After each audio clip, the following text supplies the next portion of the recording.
ನಮಸ್ತೆ ಎಲ್ರಿಗೂ. ಬನ್ನಿ ನಿಮ್ಮೆಲ್ರಿಗೂ ನಮ್ಮ ಮನೆಯ ಗಣಪತಿ ಹೋಮ ಹಾಗೂ ಸತ್ಯನಾರಾಯಣ ಪೂಜೆಯ ವಿಡಿಯೋಗೆ ಸ್ವಾಗತ. ಕಳೆದ ವಿಡಿಯೋನಲ್ಲೇ ಹೇಳಿದ ಹಾಗೆ ನಮ್ಮ ಮನೆಯಲ್ಲಿ ಗಣಪತಿ ಹೋಮ ಸತ್ಯನಾರಾಯಣ ಪೂಜೆ ಪ್ರತಿ ವರ್ಷವೂ ಮಾಡಿಸ್ತೀವಿ ಅಂತ ಅಂದ್ಕೊಂಡಿದ್ವಿ. ಹಾಗಾಗಿ ಈ ವರ್ಷದ ಪೂಜೆ ಮಾಡಿಸ್ತಾ ಇದ್ದೀವಿ. ಬೆಳಗ್ಗೆ ಎದ್ದು ಎಲ್ಲ ರೆಡಿ ಮಾಡಿಕೊಂಡು ಈಗ ಅಮ್ಮ ಬಾಗಿಲಿಗೆ ರಂಗೋಲಿ ಹಾಕ್ತಾ ಇದ್ದಾರೆ. ಇವತ್ತಿನ ವಿಡಿಯೋನ ನೀವು ಖಂಡಿತವಾಗ್ಲೂ ಕಡೆ ತನಕ ನೋಡಲೇಬೇಕು. ಸುಮಾರು ವಿಷಯಗಳನ್ನ ಹಂಚ್ಕೊಳ್ತೀನಿ. ಪೂಜೆ ನೋಡಿದ ಪುಣ್ಯ ಫಲ ಕೂಡ ನಿಮ್ಮೆಲ್ಲರಿಗೂ ಸಿಗಲಿ ಅಂತ ಆಶಿಸ್ತೀನಿ. ಹಾಗಾಗಿ ಎಲ್ಲರೂ ತಪ್ಪದೆ ಕಡೆ ತನಕ ವಿಡಿಯೋ ನೋಡಿ. ಒಂದು ಹೇಳ್ತಾರೆ, ಬರೀ ಸತ್ಯನಾರಾಯಣ ಪೂಜೆ ಮಾಡಿಸಿದವ್ರಿಗೆಲ್ಲ ಸತ್ಯನಾರಾಯಣ ಪೂಜೆಯಲ್ಲಿ ಭಾಗಿಯಾದ ಪ್ರತಿಯೊಬ್ಬರಿಗೂ ಸತ್ಯನಾರಾಯಣ ಪೂಜೆಯ ಫಲ ಸಿಗತ್ತೆ ಅಂತ ಹೇಳ್ತಾರೆ. ಹಾಗಾಗಿ ಯಾರ್ಯಾರು ಈ ವಿಡಿಯೋ ನೋಡ್ತಿದ್ದೀರೋ ನಿಮ್ಮೆಲ್ರಿಗೂ ಒಳ್ಳೆಯದಾಗಲಿ. ಆ ಸತ್ಯನಾರಾಯಣ ಸ್ವಾಮಿಯ ಪೂಜೆಯ ಫಲ ನಿಮ್ಮೆಲ್ರಿಗೂ ಸಿಗಲಿ ಅಂತ ನನ್ನ ಆಶಯ. ಬೆಳಿಗ್ಗೆ 8 ಗಂಟೆ ಹಾಗೆ ಪುರೋಹಿತರೆಲ್ಲ ಬಂದಿದ್ದರು. ನಾವು ಆಮೇಲೆ ಬೇಗ ಎಲ್ಲ ರೆಡಿಯಾಗಿ ಬಂದು ಈಗ ದೀಪ ಹಚ್ಚೋದ್ರಿಂದ ಶುರು ಮಾಡ್ತಾ ಇದ್ದೀವಿ. ಮನೇಲಿ ಏನಾದರೂ ಪೂಜೆ ಅಥವಾ ಸಮಾರಂಭ ಇದೆ ಅಂತಂದರೆ ಹಿಂದಿನ ದಿನ ರಾತ್ರಿ ನಿದ್ದೆನೇ ಬರೋದಿಲ್ಲ. ಅದೇನಾಗುತ್ತೋ ಗೊತ್ತಿಲ್ಲ, ಕರೆಕ್ಟಾಗಿ ನಾವು ಅಂದ್ಕೊಂಡಿದ್ದ ಸಮಯಕ್ಕೆ ಎದ್ಬಿಡ್ತೀವಿ. ಇನ್ನೂ ಕೆಲವು ಸಲ ಇನ್ನೂ ಬೇಗನೆ ಎದ್ಬಿಟ್ಟಿರ್ತೀವಿ. ಬೇಗ ಎದ್ದು ಎಲ್ಲ ರೆಡಿಯಾಗಿ ಪೂಜೆಗೂ ಎಲ್ಲ ರೆಡಿ ಮಾಡಿ ಇನ್ನೇನು ಪೂಜೆ ಶುರು ಮಾಡೋದ್ರಲ್ಲಿದೆ. ನನಗೆ ಸ್ವಲ್ಪ ಜನ ಕಳೆದ ವಿಡಿಯೋ ನೋಡಿಬಿಟ್ಟು ಅಧಿಕ ಮಾಸದಲ್ಲಿ ಸತ್ಯನಾರಾಯಣ ಪೂಜೆ ಮಾಡ್ಬೋದಾ, ಸಾಮಾನ್ಯ ಅಧಿಕ ಮಾಸದಲ್ಲಿ ಮಾಡಬಾರ್ದು ಅಂತ ಹೇಳ್ತಾರೆ ಅಂತ ಕೇಳ್ತಾ ಇದ್ರಿ. ಮೊದಲನೇದಾಗಿ ಸತ್ಯನಾರಾಯಣ ಪೂಜೆ ಮಾಡೋದಕ್ಕೆ ನೀವು ಯಾವುದೇ ಸಮಯನೇ ನೋಡಬೇಕಾಗಿಲ್ಲ. ಯಾವ ಮಾಸ ಅಥವಾ ಯಾವ ದಿನ ಅಥವಾ ಯಾವ ಏನದು ಘಳಿಗೆ ಅದೆಲ್ಲ ಏನೂ ನೋಡಬೇಕಾಗಿಲ್ಲ. ಬೆಳಗ್ಗೆ ಮಾಡ್ಬೋದು, ಸಂಜೆ ಮಾಡ್ಬೋದು, ಯಾವ ತಿಂಗಳಾದರೂ ಮಾಡ್ಬೋದು, ಯಾವ ದಿನಾನಾದರೂ ಮಾಡ್ಬೋದು. ಯಾವತ್ತು ಮಾಡಿದ್ರೂ ಶುಭ ಆಗುತ್ತೆ ಮತ್ತು ಆ ಪೂಜೆ ಮಾಡಿದ ಫಲ ಖಂಡಿತವಾಗ್ಲೂ ಸಿಗುತ್ತೆ. ಹಾಗಾಗಿ ಅಧಿಕ ಮಾಸದಲ್ಲಿ ಮಾಡಬಾರ್ದು ಅಂತ ಏನಿಲ್ಲ. ಅಧಿಕ ಮಾಸದಲ್ಲಿ ಸತ್ಯನಾರಾಯಣ ಪೂಜೆ ಖಂಡಿತವಾಗ್ಲೂ ಮಾಡ್ಬೋದು. ಪೂಜೆ ಶುರುವಾಗೋಕ್ಕೂ ಮುಂಚೆ ಹಿರಿಯರ ಹತ್ರ ಆಶೀರ್ವಾದ ತಗೊಂಡು ಆಮೇಲೆ ಶುರು ಮಾಡಿ ಅಂತ ಹೇಳಿದ್ರು. ಹಾಗಾಗಿ ನಮ್ಮ ಅತ್ತೆ ಮಾವ, ನಮ್ಮಮ್ಮ, ಅಪ್ಪಾಜಿ ಎಲ್ಲರ ಹತ್ರನೂ ಆಶೀರ್ವಾದ ತಗೊಂಡು ಅದಾದಮೇಲೆ ಪೂಜೆ ಶುರು ಮಾಡ್ತಾ ಇದ್ದೀವಿ. ಮತ್ತು ಅಧಿಕ ಮಾಸದ ಬಗ್ಗೆ ಹೇಳ್ತಿದ್ರಲ್ವ, ಯಾಕೆ ಅಪನಂಬಿಕೆ ಅಧಿಕ ಮಾಸದಲ್ಲಿ ಯಾವುದೇ ಶುಭ ಸಮಾರಂಭಗಳನ್ನ ಮಾಡೋದಿಲ್ಲ ಅನ್ನೋದಕ್ಕೆ ಒಂದು ಸ್ವಲ್ಪ ಮಾಹಿತಿ ಕೊಡ್ತೀನಿ. ಯಾಕಂತಂದರೆ ತುಂಬ ಜನಕ್ಕೆ ತಪ್ಪು ಕಲ್ಪನೆ ಇದೆ. ಅಧಿಕ ಮಾಸದಲ್ಲಿ ಒಳ್ಳೇದಲ್ಲ, ಅಧಿಕ ಮಾಸದಲ್ಲಿ ಏನೂ ಮಾಡಬಾರ್ದು ಅಂತೆಲ್ಲನೂ ಅಂದ್ಕೊಂಡಿರ್ತಾರೆ. ಸಾಮಾನ್ಯವಾಗಿ ಹೇಳ್ಬೇಕಂತಂದರೆ ನಮ್ಮ ಹಿಂದೂ ಪಂಚಾಂಗದ ಪ್ರಕಾರ 12 ಮಾಸಗಳಿರುತ್ತೆ. ಸೊ ಪ್ರತಿಯೊಂದು ಮಾಸಕ್ಕೂ ಅದರದ್ದೇ ಆದ ದೇವರ ಆಧಿಪತ್ಯತೆ ಮತ್ತು ಅದರದ್ದೇ ಆದ ಗುಣವಿಶೇಷಣ ಎಲ್ಲವೂ ಇರುತ್ತೆ. ಆದರೆ 3.5-4 ವರ್ಷ ಸುಮಾರು ಆ ಸಮಯಕ್ಕೆ ಒಂದ್ಸಲಿ ಅಧಿಕ ಮಾಸ ಅಂತ ಬರುತ್ತೆ. ಸರಿಗೆ ಹೇಳಬೇಕಂದ್ರೆ ಒಂದು 32 ತಿಂಗಳುಗಳ ನಂತರ ಒಂದು ಅಧಿಕ ಮಾಸ ಬರುತ್ತೆ. ಈಗ ಇಂಗ್ಲಿಷ್ ಕ್ಯಾಲೆಂಡರ್ ಪ್ರಕಾರ ಹೋದರೆ ಲೀಪ್ ಇಯರ್ ಅಂತ ಹೇಗೆ ಬರುತ್ತೋ ಹಾಗೆ ನಮ್ಮ ಪಂಚಾಂಗದ ಪ್ರಕಾರನೂ ಒಂದು ಅಧಿಕ ಮಾಸ ಅಂತ ಬಂದಿರುತ್ತೆ. ಸೊ ಕತೆ ಪುರಾಣಗಳ ಪ್ರಕಾರ ಈ ಪ್ರತಿ ಒಂದು ತಿಂಗಳಿಗೂ ಒಬ್ಬೊಬ್ಬರ ದೇವರನ್ನ ಪೂಜೆ ಮಾಡ್ತೀವಿ. ಆ ದೇವರ ಆಧಿಪತ್ಯ ಇರುತ್ತೆ ಅಲ್ವಾ. ಈ 13ನೇ ಮಾಸ ಬಂದಾಗ ಯಾವುದೇ ದೇವತೆಗಳು ಮುಂದೆ ಬರಲಿಲ್ವಂತೆ ಈ ಮಾಸ ನಂದು ಅಂತ ಹೇಳೋದಕ್ಕೆ. ಯಾರು ಮುಂದೆ ಬರ್ದಿರೋದಕ್ಕೆ ಈ ಮಾಸನ ಮಲಮಾಸ ಅಂತ ಕರೆಯೋದಕ್ಕೆ ಶುರು ಮಾಡಿಬಿಟ್ರಂತೆ. ಹೀಗಿದ್ದಂಥ ಪರಿಸ್ಥಿತಿನಲ್ಲಿ ವಿಷ್ಣು ಮುಂದೆ ಬರ್ತಾರಂತೆ. ನಾನು ಈ ಮಾಸದ ಆಧಿಪತ್ಯ ತಗೊಳ್ತೀನಿ, ನಾನು ಈ ಮಾಸಕ್ಕೆ ಒಡೆಯನಾಗಿರ್ತೀನಿ ಅಂತ ಹೇಳಿ ಮಲಮಾಸ ಆಗಿದ್ದಂಥ ಮಾಸಕ್ಕೆ ಪುರುಷೋತ್ತಮ ಮಾಸ, ಸ್ವಯಂ ವಿಷ್ಣು ತನ್ನ ಹೆಸರನ್ನೇ ಆ ಮಾಸಕ್ಕಿಟ್ಟು ಪುರುಷೋತ್ತಮ ಮಾಸ ಅಂತ ನಾಮಕರಣ ಮಾಡ್ತಾರೆ. ಹಾಗಾಗಿ ಅಧಿಕ ಮಾಸಕ್ಕೆ ಪುರುಷೋತ್ತಮ ಮಾಸ ಅಂತಲೂ ಹೇಳ್ತಾಳೆ. ತುಂಬ ಒಂದು ಒಳ್ಳೆಯ ಶ್ರೇಷ್ಠವಾದ ಮಾಸ. ನೀವು 12 ತಿಂಗಳಲ್ಲಿ ಏನೇ ಪೂಜೆ ಮಾಡಿದ್ರು ಏನು ಫಲ ಸಿಗುತ್ತೋ ಅದಕ್ಕೆ 2ರಷ್ಟು ಫಲ ನೀವು ಅಧಿಕ ಮಾಸದಲ್ಲಿ ಮಾಡಿದ್ರೆ ಆ ಪೂಜೆಗಳಿಗೆ ಫಲ ಸಿಗತ್ತೆ ಅಂತ ಹೇಳ್ತಾರೆ. ಸ್ವಯಂ ವಿಷ್ಣುನೇ ಈ ಮಾಸದ ಒಡೆಯ ಆಗಿರೋದ್ರಿಂದ ಅವನ ಪ್ರೀತಿಯಾದಂಥ ಸತ್ಯನಾರಾಯಣ ಪೂಜೆನ ಈ ಅಧಿಕ ಮಾಸದಲ್ಲಿ ಮಾಡಿದರೆ ಪೂಜೆಯ ಫಲ ದುಪ್ಪಟ್ಟಾಗತ್ತೆ ಅಂತ ಕೇಳ್ಪಟ್ಟಿದ್ದೆ. ಹಾಗಾಗಿ ಇದೇ ಮಾಸದಲ್ಲಿ ಪೂಜೆ ಮಾಡೋಣ ಅಂತ ಹೇಳಿ ಮಾಡಿಸಿದ್ದು. ಈ ಅಧಿಕ ಮಾಸದಲ್ಲಿ ಏಕಾದಶಿ ಬರುತ್ತೆ. ಆ ಏಕಾದಶಿ ಒಂದನ್ನು ನಾವು ಮಾಡಿದ್ರೂ ಮಿಕ್ಕಿದ್ದೆಲ್ಲ ಏಕಾದಶಿ ಮಾಡಿದ್ರೆ ಎಷ್ಟು ಪುಣ್ಯ ಬರುತ್ತೋ ಅದಷ್ಟು ಪುಣ್ಯ ಅಧಿಕ ಮಾಸದಲ್ಲಿ ಮಾಡೋ ಏಕಾದಶಿ ಫಲಕ್ಕೆ ಸಿಗತ್ತೆ ಅಂತ ಹೇಳ್ತಾರೆ. ಸೊ ಹಾಗಾಗಿ ಅಧಿಕ ಮಾಸ ಅಶುಭ ಮಾಸ ಅಂತೂ ಅಲ್ಲ. ಆದರೆ ನೀವು ಯಾವುದೇ ಪೂಜೆ ಪುನಸ್ಕಾರಗಳನ್ನ ಮಾಡಿದ್ರೂ ಅದಕ್ಕೆ ಲಾಭ ದುಪ್ಪಟ್ಟಾಗಿರುತ್ತೆ ಅಥವಾ ಅದಕ್ಕೆ ಬರೋ ಪುಣ್ಯ ಫಲಗಳು ದುಪ್ಪಟ್ಟಾಗಿರುತ್ತೆ ಅಂತ ಹೇಳ್ತಾರೆ. ನಿಮಗಿದ್ದಂಥ ಸಂದೇಹ ಕ್ಲಿಯರ್ ಆಗಿದೆ ಅಂತ ಅಂದ್ಕೊಳ್ತೀನಿ. ಸುಮಾರಷ್ಟು ಜನ ನನಗೆ ಆಚೆನೂ ಕೇಳಿದರು, ಅಧಿಕ ಮಾಸ ಅಲ್ವಾ, ಈಗ ಸತ್ಯನಾರಾಯಣ ಪೂಜೆ ಮಾಡಿಸ್ತಿದ್ದೀರಾ ಅಂತ ಹೇಳಿ. ಹಾಗಾಗಿ ಎಲ್ಲರ ಡೌಟ್ ಕ್ಲಿಯರ್ ಆಗಲಿ ಅಂತ ಹೇಳಿ ವಿಡಿಯೋ ಮೂಲಕ ತಿಳಿಸ್ತಾ ಇದ್ದೀನಿ. ಮತ್ತಿಲ್ಲಿ ಗಣಪತಿ ಪೂಜೆ ಮಾಡ್ತಾಯಿದ್ದೀವಿ. ದೀಪ ಎಲ್ಲ ಹಚ್ಚಿದ ಮೇಲೆ ಪೂಜೆ ಕೂತ್ಕೊಂಡು, ಈಗ ಮೊದಲಿಗೆ ಗಣಪತಿ ಪೂಜೆ, ಯಾವುದೇ ಪೂಜೆ ಶುರು ಮಾಡಿದ್ರೂ ಗಣಪತಿ ಪೂಜೆಯಿಂದನೇ ಶುರುವಾಗಬೇಕು. ಹಾಗಾಗಿ ಗಣಪತಿ ಪ್ರಾರ್ಥನೆ ಮಾಡಿಕೊಂಡು ಅದಾದಮೇಲೆ ಹೋಮ ಮಾಡಿ ಅದ ನಂತರ ಸತ್ಯನಾರಾಯಣ ಪೂಜೆ. ಮನೆಯಲ್ಲಿ ಪೂಜೆ, ಹೋಮ ಮತ್ತು ಗಂಟೆ ಶಬ್ದ ಇದೆಲ್ಲ ಆಗಾಗ ಮಾಡೋದ್ರಿಂದ ಮನೇಲಿ ಏನೇ ದುಷ್ಟಶಕ್ತಿಗಳಿದ್ರೂ ಆಚೆ ಹೋಗಿಬಿಡುತ್ತೆ. ಮತ್ತು ನಮ್ಮ ಮೇಲೆ ಏನಾದರೂ ಕೆಟ್ಟ ಪ್ರಯೋಗಗಳಾಗಿದ್ದರೆ ಗೊತ್ತಲ್ಲ, ಈ ಕೇಳ್ತಾನೆ ಇರ್ತೀವಿ ಬ್ಲ್ಯಾಕ್ ಮ್ಯಾಜಿಕ್ಕು, ಅದು ಇದು ಕಣ್ಣು ದೃಷ್ಟಿ ಮಿಕ್ಕಿದೆಲ್ಲ ಏನೇನೋ ಇರುತ್ತಲ್ಲ, ಅದೆಲ್ಲನೂ ಪರಿಹಾರ ಆಗತ್ತೆ ಅಂತ ಹೇಳ್ತಾರೆ. ಮುಖ್ಯವಾಗಿ ಮಕ್ಕಳಿರೋ ಮನೆ ಆಗಲಿ ಯಾವ ಮನೇಲಾದರೂ ಅಷ್ಟೇ ಗಣಪತಿ ಹೋಮ ಮಾಡಿಸೋದು ತುಂಬಾ ಒಳ್ಳೆಯದು. ಯಾಕಂತಂದರೆ ಗಣಪತಿ ಹೋಮದಿಂದ ಎಷ್ಟೋ ಆಬ್ಸ್ಟೆಕಲ್ಸ್ ಅಥವಾ ಏನಾದರೂ ವಿಘ್ನಗಳು ಏನೇ ಇದ್ರೂ, ಅಥವಾ ಯಾವುದೋ ಕೆಲಸಗಳಾಗ್ತಿರಲ್ಲ, ಅಥವಾ ಏನೋ ಒಂದು ಇದು ಸರಿಯಾಗಿ ನಡೀತಿರಲ್ಲ. ಹೀಗಿರುವಾಗ ಆಗಾಗ ಗಣಪತಿ ಹೋಮ ಮಾಡಿಸ್ತಿದ್ರೆ ಈ ಥರ ವಿಘ್ನಗಳು ಏನಿರುತ್ತೆ ಅದೆಲ್ಲ ನಿವಾರಣೆ ಆಗತ್ತೆ ಅಂತ ಹೇಳ್ತಾರೆ. ಜೊತೆಯಲ್ಲಿ ಮನೆಯಲ್ಲಿ ಪುಟ್ಟ ಮಕ್ಕಳು, ಓದೋ ಮಕ್ಕಳೆಲ್ಲ ಇದ್ದರೆ ಅವ್ರುಗಳಿಗೆ ವಿದ್ಯಾಬುದ್ಧಿ ಎಲ್ಲ ಚೆನ್ನಾಗಿ ಕೊಟ್ಟು ಕಾಪಾಡ್ತಾನೆ ಅನ್ನೋ ಒಂದು ನಂಬಿಕೆ ಕೂಡ ಇದೆ. ಮತ್ತು ಅದು ಅಲ್ಲದೆ ಈ ಜಾತಕದಲ್ಲಿ ಕೇತು ದೋಷನೋ ಇನ್ನೇನಾದರೂ ದೋಷಗಳಿದ್ದರೆ, ಕೆಲಸ ಸಿಗದಿರೋರು ಆ ಥರ ಎಲ್ಲ ಇದ್ದಾಗ ಗಣಪತಿ ಹೋಮದಲ್ಲಿ ಭಾಗಿಯಾದರೂ ಸಾಕು, ಆ ದೋಷಗಳೆಲ್ಲ ಪರಿಹಾರ ಆಗಿ ಒಳ್ಳೆ ದಾರಿ ಸಿಗತ್ತೆ ಅಥವಾ ಒಳ್ಳೆ ದಾರಿ ಕಾಣಿಸ್ತಾನೆ ಅಂತ ಹೇಳ್ತಾರೆ. ಹಾಗಾಗಿ ಗಣಪತಿ ಹೋಮನ ವರ್ಷ ಮಾಡಿಸಿದಷ್ಟು ಮನೆಯಲ್ಲಿರೋರಿಗೆ, ಮನೆಗೆ ಪ್ರತಿಯೊಂದಕ್ಕೂ ತುಂಬಾ ಒಳ್ಳೆಯದಾಗುತ್ತೆ. ಅನಾಯಕೈಕನಾಯಕಂ ವಿನಾಶಿತೆ ಭದೈತ್ಯಕಂ ನಕಾಶುಭಾಶುನಾಶಕಂ ನಮಾಮಿ ತಂ ವಿನಾಯಕಂ. ಜಯ ಗಣೇಶ. ಗಣಪತಿ ಪೂಜೆ ಎಲ್ಲ ಆದಮೇಲೆ ಮತ್ತೆ ಹೋಮದ ಕುಂಡಕ್ಕೆ ಪೂಜೆ ಮಾಡಿಸ್ತಾರೆ, ಆಸನಕ್ಕೆ, ಪ್ರತಿಯೊಂದು ದಿಕ್ಕಿಗೆ ಎಲ್ಲದಕ್ಕೂ ಪೂಜೆ ಮಾಡಿಸಿ ಅದಾದಮೇಲೆ ಹೋಮನ ಶುರು ಮಾಡೋದು. ನಾವು ಚಿಕ್ಕ ವಯಸ್ಸಿಂದ ಇದು ಸತ್ಯನಾರಾಯಣ ಪೂಜೆ, ಹೋಮ ಅದೆಲ್ಲ ಚೆನ್ನಾಗಿ ನೋಡಿ ಬೆಳೆದು ಬಂದಿರೋದು. ಸೊ ಹಾಗಾಗಿ ಮೊದಲೆಲ್ಲನೂ ಸತ್ಯನಾರಾಯಣ ಪೂಜೆ ಕತೆ ಹೇಳ್ತಿರ್ಬೇಕಾದ್ರೆ ಸುಮಾರು ಜನ ನಿದ್ದೆ ಮಾಡಿಬರೋರು. ನಾವು ಈ ಚಿಕ್ಕ ಮಕ್ಕಳಾಗಿರ್ತಿದ್ವಲ್ಲ, ಸೊ ಹಾಗಾಗಿ ಆಚೆ ಆಟ ಆಡಿಕೊಂಡು ಹಾಗೆ ಹೀಗೆ ಕಾಲ ಕಳೀತಾ ಇದ್ವಿ. ಆಗೆಲ್ಲ ಪೂಜಾ ಕಥೆನೆಲ್ಲ ಅಷ್ಟು ಶ್ರದ್ಧೆಯಿಂದ ಕೇಳ್ತಾ ಇರಲಿಲ್ಲ. ಆದರೆ ಈಗೀಗ ಅಂದರೆ ಬಹುಶಃ ಮದುವೆ ಆದಮೇಲಿಂದ ಅಂತ ಅನಿಸುತ್ತೆ, ಮೊದಲನೇ ಸಲ ಮದುವೆ ಆದಮೇಲೆ ಸತ್ಯನಾರಾಯಣ ಪೂಜೆ ಎಲ್ಲ ಮಾಡಿಸ್ತಾರಲ್ಲ, ಆಗ ಕಂಪ್ಲೀಟಾಗಿ ಆ ಕಥೆನ ಕೇಳಿದ್ದು ನಾನು. ಆ ಕಥೆಗಳನ್ನ ಕೇಳಿ ಎಷ್ಟು ಬೈಹಾಟ್ ಆಗಿಬಿಟ್ಟಿದೆ ಅಂತಂದರೆ, ಪುರೋಹಿತರಷ್ಟೇ ಚೆನ್ನಾಗಿ ನಾವು ಕೂಡ ಆ ಕಥೆನ ನರೇಟ್ ಮಾಡ್ಬೋದು, ಅಷ್ಟು ಚೆನ್ನಾಗಿ ಕತೆ ಮನಸ್ಸಲ್ಲಿ ಕೂತ್ಬಿಟ್ಟಿದೆ.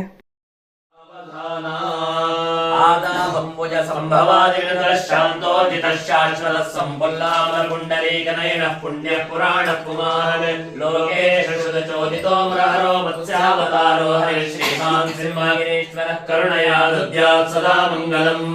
ಸಮಹೋರ್ತ ಸಾವಧಾನಾಯ ಪೂಜಯಾಮಿ. ಓಂ ಆಪ್ಯಾಯ. ಈಗ ನವಗ್ರಹಗಳಿಗೆ ಪೂಜೆ ಮಾಡ್ತಾ ಇರ್ತಾರೆ. ಸೊ ಎಲ್ಲದೂ ಸೇರ್ಕೊಂಡಿರುತ್ತೆ, ಹೋಮ, ನವಗ್ರಹ ಪೂಜೆ, ಅದಾದಮೇಲೆ ಸತ್ಯನಾರಾಯಣ ಪೂಜೆ, ಇದಾದಮೇಲೆ ಅಭಿಷೇಕ. ಇದು ನನ್ನ ತುಂಬ ಫೇವ್ರೆಟ್ ಪಾರ್ಟ್. ಸಾಮಾನ್ಯ ದೇವಸ್ಥಾನಗಳಲ್ಲಿ ದೇವರಿಗೆ ಅಭಿಷೇಕ ಮಾಡೋದು ನೋಡೋದಕ್ಕೆ ಎಷ್ಟು ಚೆನ್ನಾಗಿ ಅನಿಸುತ್ತೆ. ಅದನ್ನೇ ನಮ್ಮ ಮನೇಲಿರೋ ಪುಟ್ಟ ವಿಗ್ರಹಕ್ಕೆ ಅಭಿಷೇಕ ಮಾಡಿಸ್ತಾರೆ ಅಂದಾಗ ಇನ್ನಷ್ಟು ಖುಷಿ. ನಮ್ಮಮ್ಮ ಬೆಳಗ್ಗೆನೇ ಎದ್ದು ಎಲ್ಲ ಅಭಿಷೇಕಕ್ಕೆ ಏನೇನು ಬೇಕೋ ಎಲ್ಲ ರೆಡಿ ಮಾಡಿ ಬಟ್ಲುಗಳಲ್ಲಿ ಹಾಕಿಟ್ಟಿದ್ರು. ಈಗ ನಾನು ಜಾನು ಇಬ್ಬರು ಸೇರಿಕೊಂಡು ಲಕ್ಷ್ಮೀನಾರಾಯಣನ ವಿಗ್ರಹಕ್ಕೆ ಅಭಿಷೇಕ ಮಾಡ್ತಾಯಿದ್ದೀವಿ, ಪಂಚಾಮೃತ ಅಭಿಷೇಕ.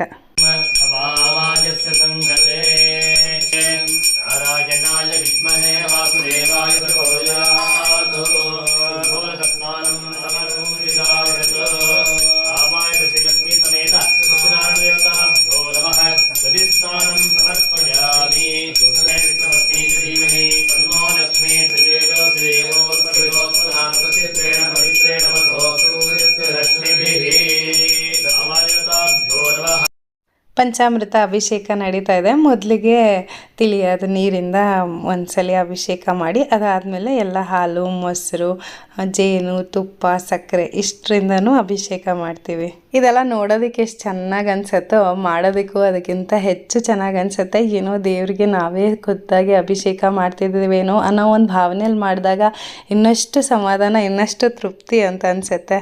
ಪಂಚಾಮೃತಗಳ ಜೊತೆಗೆ ಹಣ್ಣು ಮತ್ತು ಡ್ರೈ ಫ್ರೂಟ್ಸು ಇದೆಲ್ಲನೂ ಹೆಚ್ಚಿಟ್ಟಿದ್ರು, ಅದನ್ನು ಕೂಡ ಅಭಿಷೇಕ ಮಾಡಿದ್ವಿ. ಎಲ್ಲ ಅಭಿಷೇಕ ಎಲ್ಲ ಆದಮೇಲೆ ಅದನ್ನು ಮತ್ತೆ ಬೇರೆ ಬಟ್ಲಿಗೆ ತೆಕ್ಕೊಂಡು ಅದಾದಮೇಲೆ ಮತ್ತೆ ಅರಿಶಿನ ಕುಂಕುಮ ಗಂಧ ಮತ್ತು ಹೂವಿನ ಪನ್ನೀರು ಅಂತ ಹೇಳ್ತಾರೆ, ಅದು ಎಲೆಗಳ ನೀರು, ಇದೆಲ್ಲದರಿಂದಲೂ ಅಭಿಷೇಕ ಮಾಡಿದ್ದಾಯಿತು. ಅದಾದಮೇಲೆ ಮಂಗಳಾರತಿ. ಪ್ರತಿಯೊಂದೂ ಪೂರ್ವ ಜನ್ಮದ ಪುಣ್ಯ ಫಲದಿಂದ ಸಿಗತ್ತೆ ಅಂತ ಹೇಳ್ತಾರೆ. ಹಾಗಂತ ಈ ಜನ್ಮದ ಏನೂ ಇಲ್ವಾ ಅಂತ ಅಲ್ಲ. ಅಂತಂದರೆ ನಾವು ಹಿಂದಿನ ಜನ್ಮಗಳಲ್ಲಿ ಏನೇನು ಒಳ್ಳೆ ಕೆಲಸಗಳನ್ನ ಮಾಡಿರ್ತೀವಿ, ಕೆಟ್ಟ ಕೆಲಸಗಳನ್ನ ಮಾಡಿರ್ತೀವಿ, ಅದಕ್ಕೆ ಅನುಗುಣವಾಗಿ ಈ ಜನ್ಮದಲ್ಲಿ ನಮಗೆ ಒಳ್ಳೆಯದು ಕೆಟ್ಟದ್ದು ಆಗತ್ತೆ ಅಂತ ಹೇಳ್ತಾರೆ. ಕೆಲವ್ರು ಹೇಳ್ತಾರೆ ಎಲ್ಲದು ಇಸ್ ಪ್ರೀ ಡೆಸ್ಟಿನ್ಡ್ ಅಂತಂದರೆ ಡೆಸ್ಟಿನೇಷನ್ ಅನ್ನೋದು ಫಿಕ್ಸ್ ಆಗಿರುತ್ತೆ. ಆದರೆ ನಾವು ಹೋಗೋ ದಾರಿಯಲ್ಲಿ ಏನೇನು ಪಿಕ್ ಮಾಡ್ತೀವಿ ಅಂದರೆ ಒಳ್ಳೆಯದಾಗಿರ್ಬೋದು ಕೆಟ್ಟದಾಗಿರ್ಬೋದು, ಒಳ್ಳೆಯ ವ್ಯಕ್ತಿಗಳು ಕೆಟ್ಟ ವ್ಯಕ್ತಿಗಳು ಏನು ನಾವು ಹೋಗೋ ದಾರಿಯಲ್ಲಿ ಸಿಗ್ತಾರೆ, ಅದೆಲ್ಲ ಡೆಸ್ಟಿನ್ಡ್ ಅಲ್ಲ, ಅದೆಲ್ಲ ನಾವೇ ಮಾಡ್ಕೊಳ್ಳೋ ಅಂಥ ಒಂದು ಕರ್ಮ ಅಥವಾ ನಾವೇ ಕ್ರಿಯೇಟ್ ಮಾಡ್ಕೊಳ್ಳೋ ಅಂಥ ಒಂದು ಕರ್ಮ. ಒಳ್ಳೆ ದಾರಿಯಲ್ಲಿ ಹೋದರೆ ಒಳ್ಳೆ ಕರ್ಮಗಳು ಇನ್ನಷ್ಟು ಅಕ್ಯುಮುಲೇಟ್ ಆಗ್ತಾ ಇರುತ್ತೆ, ಕೆಟ್ಟದ್ದು ಮಾಡಿದ್ರೆ ಕೆಟ್ಟದ್ದು ಅಕ್ಯುಮುಲೇಟ್ ಆಗ್ತಾ ಇರುತ್ತೆ. ಅದಕ್ಕೂ ಅನುಗುಣವಾಗಿ ಒಳ್ಳೆಯದು ಕೆಟ್ಟದ್ದು ನಮ್ಮ ಜೀವನದಲ್ಲಿ ನಡೀತಾ ಇರುತ್ತೆ. ಹಾಗಂತ ಇದೆಲ್ಲ ಹಳೆ ಜನ್ಮದ ಪಾಪ ಕರ್ಮಗಳಿಂದ ಹೀಗಿದ್ದೀವಿ ಬಿಡು ಅದನ್ನು ಸವಸೋಣ ಅನ್ನೋದಲ್ಲ. ಅದರಿಂದ ಆಚೆ ಬಂದು ಇನ್ನಷ್ಟು ಒಳ್ಳೆ ಪುಣ್ಯ ಕರ್ಮಗಳನ್ನ ಸಂಪಾದಿಸೋದು ಹೇಗೆ ಅನ್ನೋದನ್ನ ನಾವು ಆದಷ್ಟು ಯೋಚನೆ ಮಾಡಬೇಕು. ಆದಷ್ಟು ಈ ಥರ ಒಳ್ಳೆ ಕೆಲಸಗಳನ್ನ ಮಾಡಬೇಕು. ಪೂಜೆ ಪುನಸ್ಕಾರ ಮಾಡೋದ್ರಿಂದ ಎಷ್ಟು ಫಲಗಳು ಸಿಗತ್ತೆ ಗೊತ್ತಾ. ಸುಮಾರು ಜನನ ಅಂದರೆ ವಾದ ಮಾಡೋದನ್ನ ಕೇಳಿದ್ದೀನಿ. ಈ ಹೋಮ ಹವನ ಮಾಡೋದ್ರಿಂದ ಏನು ಸಿಗುತ್ತೆ, ಅದನ್ನೇ ಬಡಬಗ್ರಿಗೆ ಕೊಟ್ಟರೆ ಆಗಲ್ವಾ ಅಂತೆಲ್ಲ ವಾದ ಮಾಡ್ತಾರೆ. ಬಡಬಗ್ರಿಗೆ ಖಂಡಿತವಾಗ್ಲೂ ಕೊಡೋಣ, ಆದರೆ ಕೊಟ್ಟಿದ್ದನ್ನ ಹೇಳ್ಕೊಳ್ಳೋದಿಲ್ಲ ಎಲ್ಲೂ. ಆದರೆ ಹೋಮ ಹವನ ಮಾಡೋದು ಇಡೀ ಜಗತ್ತಿಗೆ ಒಳ್ಳೆಯದಾಗತ್ತೆ ಅಂತ ಎಷ್ಟೋ ಜನಕ್ಕೆ ಗೊತ್ತೇ ಇಲ್ಲ. ಪ್ರಪಂಚದಲ್ಲಿ ಎಷ್ಟೋ ಕಡೆ ಎಷ್ಟೋ ಜನ ಎಲ್ಲ ಜನತೆಗೆ ಅಥವಾ ಎಲ್ಲ ಮನುಷ್ಯ ಕುಲಕ್ಕೆ ಒಳ್ಳೆಯದಾಗಲಿ ಅಂತ ಯಾರೂ ಅಲ್ಲಿ ಕೂತ್ಕೊಂಡು ಪ್ರಾರ್ಥನೆ ಮಾಡ್ತಿರ್ತಾರೆ, ತಪಸ್ ಮಾಡ್ತಿರ್ತಾರೆ, ಹವನಗಳನ್ನ ಮಾಡ್ತಿರ್ತಾರೆ. ಸೊ ಇವರೆಲ್ಲ ಯಾವುದು ಸ್ವಾರ್ಥ ಇಟ್ಕೊಂಡು ಮಾಡ್ತಿರಲ್ಲ. ಮತ್ತು ದೇವ್ರಿಗೂ ನಮಗೂ ಒಂದು ಕನೆಕ್ಷನ್ ಅಥವಾ ಅವ್ರಿಗೂ ತಲುಪೋ ಅಂತ ಒಂದು ಮಾಧ್ಯಮ ಅಂದರೆ ಈ ಹೋಮದ ಮೂಲಕ, ಅಗ್ನಿ ಮೂಲಕ ನಾವು ದೇವತೆಗಳಿಗೆ ಏನು ಕೊಡಬೇಕು ಅಂತ ಅಂದ್ಕೊಂಡಿದ್ದೀವಿ ಅದನ್ನು ಇದ್ರ ಮೂಲಕ ಕೊಡ್ಬೋದು. ಒಬ್ಬ ರೈತ ಇದ್ದಂತೆ, ಅವನು ಒಂದು ಮೂಟೆ ಅಷ್ಟು ಜೋಳನ ತಗೊಂಡು ಹೋಗಿ ಒಂದು ದೊಡ್ಡ ಭೂಮಿ ಖಾಲಿ ಜಾಗ ಇರತ್ತಂತೆ, ಅಲ್ಲಿ ಹೋಗಿ ಎಲ್ಲದನ್ನು ಸುರಿತಾನಂತೆ. ಆಗ ನೋಡಿದ ಜನ ಎಲ್ಲ ಇವನೇನು ಹುಚ್ಚ, ಈ ಥರ ಎಲ್ಲ ಭೂಮಿಗೆ ಈ ಥರ ಜೋಳದ ಕಾಳುಗಳನ್ನ ಹೀಗೆ ಎಸಿತಾ ಇದ್ದಾನೆ, ಅದನ್ನೇ ಯಾರಾದರೂ ಹಸಿವಿದ್ದವ್ರಿಗೆ ಅಥವಾ ಯಾವ್ದಾದ್ರು ಬಡವರಿಗೆ ದಾನ ಮಾಡಿದ್ರೆ ಎಷ್ಟು ಪುಣ್ಯ ಬರುತ್ತಲ್ವ, ಎಷ್ಟು ವೇಸ್ಟ್ ಮಾಡ್ತಿದ್ದಾನೆ ನೋಡು ಅಂತ ಮಾತಾಡ್ಕೊಂಡು ಹೋಗ್ತಾರಂತೆ. ಅದಾದಮೇಲೆ ಒಂದು ಸ್ವಲ್ಪ ದಿನಗಳಾದಮೇಲೆ ಚೆಲ್ದಂಥ ಕಾಳುಗಳು ಮಳೆ ಬಂದಾಗ ಮೊಳಕೆ ಹೊಡೆದು ಗಿಡ ಆಗಿ ಮತ್ತು ಅದರಿಂದ ತೆನೆ ಬಂದು ಮತ್ತು ಎಷ್ಟು 100,000 ಮೂಟೆಗಳಷ್ಟು ಜೋಳ ಬರುತ್ತಂತೆ. ಈಗ ಹೇಳಿ, ಈಗ ಸುಮ್ಮನೆ ಹೀಗೆ ನೆಲಕ್ಕೆ ಎಸ್ದ್ಬಿಟ್ಟ ಅಂತ ಮಾತಾಡ್ಕೊಂಡು ಹೋದ್ರಲ್ಲ, ಅವರಿಗೆ ಈಗ ಅರಿವಾಗಿರುತ್ತಲ್ವ, ಒಂದು ಕಾಳು ಜೋಳ ಬಿತ್ತರೆ ಎಷ್ಟೋ ಕಾಳು ಜೋಳ ಬರುತ್ತೆ. ಹಾಗೆ ನಾವು ಒಂದು ದಿನ ಹೋಮ ಮಾಡಿದ್ರೆ ಎಷ್ಟೋ ಪುಣ್ಯ ಸಂಪಾದನೆ ಆಗುತ್ತೆ. ಅದಕ್ಕೆ ಹಾಕೋ ತುಪ್ಪ ಆಗಿರ್ಬೋದು, ಮಿಕ್ಕಿದ ಯಾವುದೇ ವಸ್ತುಗಳಾಗಿರ್ಬೋದು, ಯಾವುದು ವೇಸ್ಟ್ ಅಲ್ಲ. ನಾವು ದೇವರಿಗೆ ಅರ್ಪಿಸ್ತಾ ಇದ್ದೀವಿ, ಅದರ 1000 ಪಟ್ಟು ನಮಗೆ ವಾಪಸ್ ಬರುತ್ತೆ. ಹಾಗಾಗಿ ದಯವಿಟ್ಟು ಯಾರೂ ಆ ಥರ ಭಾವನೆ ಇದ್ರೂ ಅದು ವೇಸ್ಟು ಅದು ಮಾಡಬಾರ್ದು. ಅಥವಾ ಅದಕ್ಕೆ ಕೊಡೋದು ಇನ್ನೊಬ್ರಿಗೆ ಕೊಡ್ಬೋದಾಗಿತ್ತು, ನೀಡಿದ್ದವ್ರಿಗೆ ಕೊಡ್ಬೋದಾಗಿತ್ತು. ಕರೆಕ್ಟು ಕೊಡೋಣ, ಆದರೆ ಆ ನೀಡಿರೋರಿಗೆ ಕೊಡೋದು 1000 ಪಟ್ಟು ಎಕ್ಸ್ಟ್ರಾ ಆದಾಗ ಆ ಥರ ಒಬ್ರಿಗೆ ಕೊಡೋದು 1000 ಜನಕ್ಕೆ ಹಂಚ್ಬೋದು. ಹಾಗಾಗಿ ಹೋಮ ಅಭಿಷೇಕ ಇದೆಲ್ಲ ಮಾಡೋದು ಯಾವುದೂ ವ್ಯರ್ಥ ಅಲ್ಲ. ಒಬ್ರಿಗೆ ಸಹಾಯ ಮಾಡೋದನ್ನು 1000 ಜನಕ್ಕೆ ಸಹಾಯ ಮಾಡೋ ಅಂಥ ಶಕ್ತಿ ಕೊಡೋ ಅಂಥ ಪುಣ್ಯ ಫಲವಾದ ಒಂದು ಕೆಲಸ ಇದು. ಮತ್ತಿಲ್ಲಿ ಹೋಮಕ್ಕೆ ಅಗ್ನಿ ಪೂಜೆ ಎಲ್ಲ ಮಾಡಿ ಇನ್ನೇನು ಹೋಮ ಶುರುವಾಗಿ ಹೋಗುತ್ತೆ. ಹೋಮದ ಪೂರ್ಣ ಹೊತ್ತಿಗೆ ಬ್ಲೌಸ್ ಪೀಸು, ಅದರಲ್ಲಿ ತೆಂಗಿನಕಾಯಿ, ಅದರಲ್ಲಿ ಏನು ಬೇಕಾದ್ರೂ ಹಾಕ್ಬೋದು, ಚಿನ್ನ ನಾಣ್ಯಗಳು ದವಸ ಧಾನ್ಯ ಎಲ್ಲ ಹಾಕಿ ಆ ದೇವರಿಗೆ ಸಮರ್ಪಿಸ್ತಿದ್ದೀವಿ ಅಂತ ಹೇಳಿ ಪೂರ್ಣ ಹೊತ್ತಿನಲ್ಲಿ ಹಾಕ್ಬೋದು. ಇನ್ನೂ ಕೆಲವರೆಲ್ಲ ಚಂಡಿಕಾ ಹೋಮ ಎಲ್ಲ ಮಾಡಿದಾಗ ದೊಡ್ಡ ರೇಷ್ಮೆ ಸೀರೆ ಎಲ್ಲನೂ ಹಾಕ್ತಾರೆ, ಜೊತೆಗೆ ಚಿನ್ನ ಎಲ್ಲದೂ ಹಾಕ್ತಾರೆ. ದೇವರಿಗೆ ಸಮರ್ಪಿಸ್ತಿದ್ದೀವಿ ಅಂತ ಅಂದ್ಕೊಂಡು ಭಕ್ತಿಯಿಂದ ಪೂರ್ಣ ಹೊತ್ತಿನಲ್ಲಿ ಎಲ್ಲದನ್ನು ಕೊಡ್ತಾರೆ. ಎಲ್ಲದೂ ಒಂದು ನಂಬಿಕೆ, ನಾವು ಏನರಲ್ಲಿ ನಂಬಿಕೆ ಇಡ್ತೀವಿ ಅದು ಫಲಿಸತ್ತೆ ಅಷ್ಟೇ. ಎಲ್ಲದು ನಂಬಿಕೆನೇ ದೇವರು ಅಂತ ಹೇಳ್ತಾರಲ್ಲ, ಅಷ್ಟೇ ಅದು.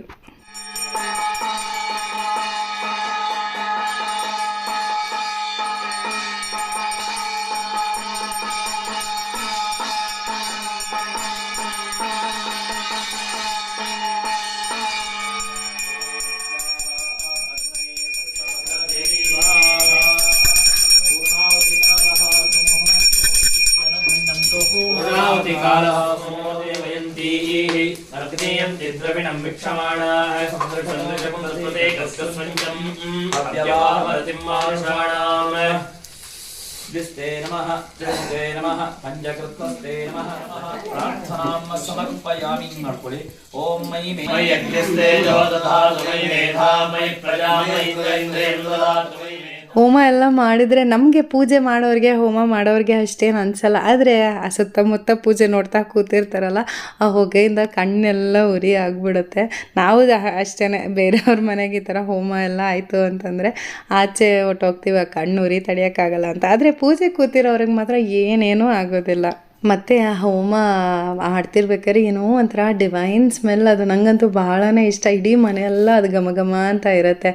ಹೋಮ ಎಲ್ಲ ಆದಮೇಲೆ ರಕ್ಷೆ ಕೊಡ್ತಾರೆ ಹಚ್ಕೊಳ್ಳೋದಕ್ಕೆ ಅಂತ ಹೇಳಿ ರಕ್ಷೆ ಎಲ್ಲ ಹಚ್ಕೊಂಡು, ಅದು ಆ್ಯಕ್ಚುಲಿ ನಾನು ಇಟ್ಕೊಂಡಿರ್ತೀನಿ ತುಂಬ ದಿನದವರೆಗೂ. ಹೋಮದ ರಕ್ಷೆ ಎಲ್ಲಾದರೂ ಹೊರಗೆ ಹೋಗ್ಬೇಕಾದ್ರೆ ನಮಗೆ ಪ್ರೊಟೆಕ್ಷನ್ ಥರ ಅದು. ಹೋಮ ಎಲ್ಲ ಮುಗೀತು. ಈಗ ಸತ್ಯನಾರಾಯಣ ಪೂಜೆ ಕತೆ ಹೇಳ್ತಾ ಇದ್ದಾರೆ. ಪ್ರತಿ ಸಲ ಕತೆ ಕೇಳಿದಾಗಲೂ ಒಂದೊಂದು ಸಲ ಒಂದೊಂದು ಅರ್ಥ ಆಗುತ್ತೆ. ಈ ಸಲ ಏನಂತಂದರೆ ಕತೆ ಕಡೆ ಸ್ವಲ್ಪ ಗಮನ ಕಮ್ಮಿ ಐತೇನೋ ಅಂತ ಅನ್ನಿಸ್ತು. ಮಗು ಮಧ್ಯದಲ್ಲಿ ಬಂದು ನಾನು ಕೂತ್ಕೊಳ್ತೀನಿ ಅಂತ ಇದ್ದ, ಮತ್ತು ಬೆಳಗ್ಗೆಯಿಂದ ಆಚೆನೇ ಇದ್ದ, ನಮ್ಮ ಹತ್ರ ಬಂದೇ ಇರಲಿಲ್ಲ. ಸೊ ಹಾಗಾಗಿ ಅಮ್ಮ ಬೇಕು, ಹಾಲು ಬೇಕು ಅಂತ ಸ್ವಲ್ಪ ಅಳ್ತಾ ಇದ್ದ ನಮ್ಮ ಅನಿರುದ್ಧ. ಸ್ವಾಹ ನೈವೇದ್ಯಂ ಸಮರ್ಪಯಾಮಿ. ಪ್ರಥಮೋಧ್ಯಾಯಃ ನೀರಾಜನಂ ಕರಿಷ್ಯೆ.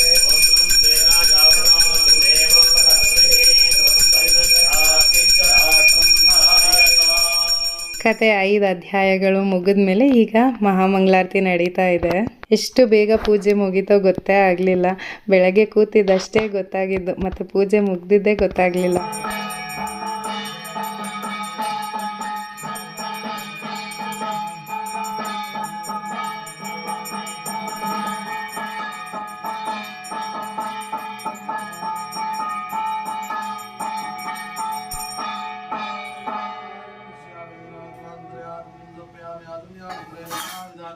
परिमलपत्रवश्यमालिकां वृक्षान् धारयामि देवता वृक्षान् रसा गृह्णामि यो वेदादो प्रोक्तो वेदान्ते प्रतिष्ठितः तस्य प्रलयस्य परस्य महेश्वरः वेदान्तं दुष्पान् गुरुप्रिया वृक्षान् धारयामि इन्दिरारमण गोविन्द गोविन्द सहित सत्यनारायण पादारविन्द के गोविन्द गोविन्द माता की ओम गणकरुजे गायत्री छन्दः श्रीमन्महागणपतिर्देवता ओम पर्याप्त्यनन्तराय सर्वस्तोमो दिरात्र उत्तमार्भवति सर्वस्याप्त्यै सर्वस्यैत्यै सर्वमेव तेन आप्नोति सर्वं। ಪೂಜೆ ಎಲ್ಲ ಆದಮೇಲೆ ನಾವು ಮಾಡಿರೋ ಪೂಜೆಯಲ್ಲಿ ಏನಾದರೂ ತಪ್ಪಾಗಿದ್ದರೆ ಕ್ಷಮಿಸಿ, ನಮ್ಮ ಪೂಜೆನ ಸ್ವೀಕರಿಸು ಅಂತ ಕೇಳಿಕೊಂಡು ನಮ್ಮ ಮನೇಲಿ ಸದಾ ಹೀಗೆ ಪೂಜೆ ನಡೀತಾ ಇರಲಿ, ಎಲ್ಲರಿಗೂ ಚೆನ್ನಾಗಿರಲಿ, ಎಲ್ಲರೂ ಖುಷಿಯಾಗಿರಲಿ ಅಂತ ಬೇಡ್ಕೊಂಡು ಪೂಜೆನ ಮುಗಿಸಿದ್ದಾಯಿತು. ಕಡೆಯಲ್ಲಿ ಎಲ್ಲರೂ ಹೆಂಗಸರೆಲ್ಲ ಸೇರಿಕೊಂಡು ದೇವರಿಗೆ ಆರತಿ ಮಾಡಿ ಸತ್ಯನಾರಾಯಣ ಪೂಜೆನ ಮುಗಿಸಿದ್ದು. ಇವತ್ತಿನ ನಮ್ಮ ಮನೆಯ ಸತ್ಯನಾರಾಯಣ ಪೂಜೆ ವಿಡಿಯೋ ನಿಮ್ಮೆಲ್ಲರಿಗೂ ಇಷ್ಟ ಆಗಿದೆ ಅಂತ ಅಂದ್ಕೊಳ್ತೀನಿ. ವಿಡಿಯೋ ನೋಡಿದ್ದ ನಿಮ್ಮೆಲ್ಲರಿಗೂ ಥ್ಯಾಂಕ್ ಯು ಸೋ ಮಚ್, ಕಡೆ ತನಕ ನೋಡಿದ್ದಕ್ಕೆ. ಮತ್ತು ನಿಮ್ಮೆಲ್ಲರಿಗೂ ಒಳ್ಳೆಯದಾಗಲಿ ಅಂತ ಕೇಳ್ಕೊಳ್ತಾ ಇವತ್ತಿನ ವಿಡಿಯೋನ ಇಲ್ಲೇ ಮುಗಿಸ್ತಾ ಇದ್ದೀನಿ. ಮತ್ತೆ ಮುಂದಿನ ವಿಡಿಯೋನಲ್ಲಿ ಸಿಗ್ತೀನಿ, ಸರಿನಾ? Until then take care, tata, ಬಾಯ್.